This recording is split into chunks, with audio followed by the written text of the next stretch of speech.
Alors, le LEREA et la Fédération des entreprises de propreté pour le projet Programme Développement durable des entreprises de propreté. Et donc j'invite à nous rejoindre Isabelle Perru-Coupon, qui est la directrice développement durable et déléguée générale Île-de-France de la FEP, Bertrand Castagnier, qui est le président de la commission sociale, et Elisabeth Leclerc, chargée de mission. Soyez les bienvenus, toutes et tous.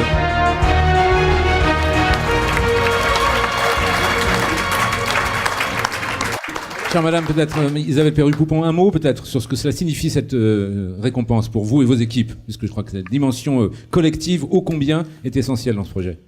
Alors tout d'abord, c'est un immense plaisir de recevoir ce prix.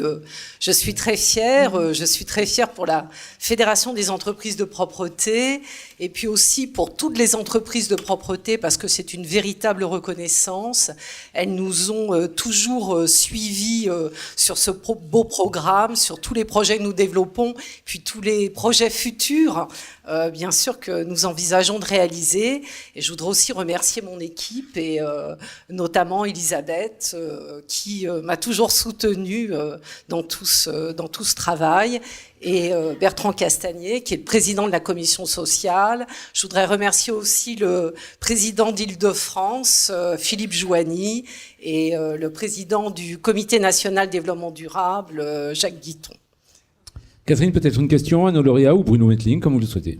Écoutez, une question, effectivement, c'est comment est-ce que vous avez réussi finalement à faire cet outil qui est à la disposition de toutes les entreprises, quelle que soit leur taille surtout, puisque toutes les entreprises peuvent décliner, et même nous qui utilisons les entreprises de propreté dans nos activités avons pu constater que des efforts avaient été faits sur notamment le recyclage, etc.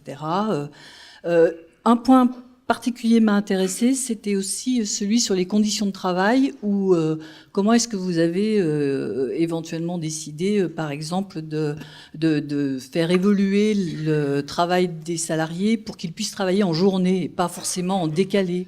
Alors effectivement, juste quelques chiffres. La fédération, c'est 20 000 entreprises et plus de 450 000 salariés. C'est une prestation, c'est un métier de ressources humaines, puisque l'essentiel de notre métier est fait par les agents tous les jours pour votre bien-être, souvent dans l'ombre. Et effectivement, vous soulignez un point qui est un combat que l'on mène depuis des années, c'est lutter contre le travail en discontinu et essayer d'avoir des horaires en journée.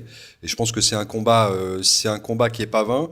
C'est un combat qui est compliqué parce que les entreprises, nos clients ont du mal à accepter la présence des agents de service pendant leurs heures d'ouverture.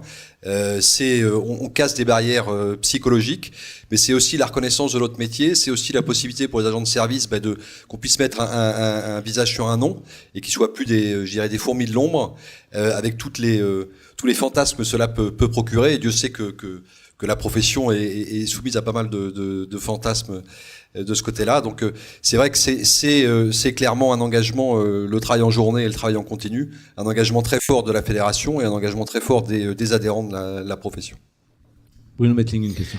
Oui, alors, un des éléments du coup de cœur du jury, ça a été cette capacité d'une branche, dans un milieu qu'on sait extrêmement émietté, à créer une dynamique collective aussi forte. À un moment où dans notre pays, le débat sur les branches, leur rôle, leur capacité à entraîner, leur nombre est posé, moi j'ai une question toute simple, c'est comment vous faites dans votre fédération pour entraîner autant d'entreprises sur un projet à travailler ensemble? Je crois que la force de la Fédération d'entreprises de propreté, c'est son intériorité. Ça fait plus de 20 ans qu'elle existe. C'est la seule fédération patronale dans la profession qui a su animer un dialogue social très fort avec l'ensemble des organisations syndicales, qui sait signer des accords, ne serait-ce que les accords salaires tous les ans, mais aussi beaucoup d'accords sur le temps partiel, sur la formation, sur la complémentaire santé. Donc un vrai dialogue social et une vraie construction conventionnelle, ce qui permet d'attirer effectivement les entreprises. Et parce qu'on constitue, on a créé une vraie convention collective et au-delà de ça, de vrais outils conventionnels. Et surtout, c'est tout le service qui peut être déployé par la branche auprès des adhérents, que ce soit au travers de la fédération nationale, mais aussi au travers des fédérations régionales.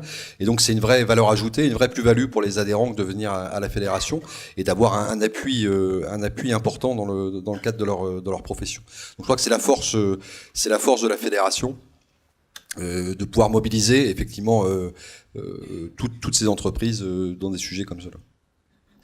Si vous me permettez une question supplémentaire, est-ce que déjà vous avez observé un retour sur investissement? C'est-à-dire que cet effort que vous avez fait vous a-t-il renforcé la relation peut-être vous a-t-il attiré de nouveaux clients à partir du moment où vous avez pu faire savoir tous vos efforts, toutes les initiatives que vous avez prises? Alors tout d'abord, nous avons réalisé une étude il y a maintenant environ 8 mois sur l'ensemble des entreprises. Et elles ont été nombreuses à répondre. Et on voulait valider avec elles que on a un programme de 51 actions, que les 51 actions répondaient bien à leurs besoins. Et en fait, on n'a rien jeté, on a tout gardé. Tout correspondait aux besoins des entreprises. Et surtout, elles plébiscitaient ce programme. Et notamment, Bertrand Castagnier a parlé du travail en journée. Et c'est vrai que c'est le sujet phare des entreprises de propreté. C'est leur premier sujet, ainsi que la formation. Et on était très heureux de voir cet intérêt pour ces deux sujets-là et pour d'autres. Mais ces deux premiers sujets par les entreprises de propreté. Juste j'ai peut-être un vœu pieux, mais il y a plus de 200 personnes qui représentent peut-être 150 entreprises ou organisations. Alors je vous invite demain à aller voir comment la prestation de propreté est faite dans votre organisation, dans votre entreprise, et peut-être être l'ambassadeur justement du travail en journée. Ça nous aidera grandement, nous prestataires, à faire bouger les lignes. Merci.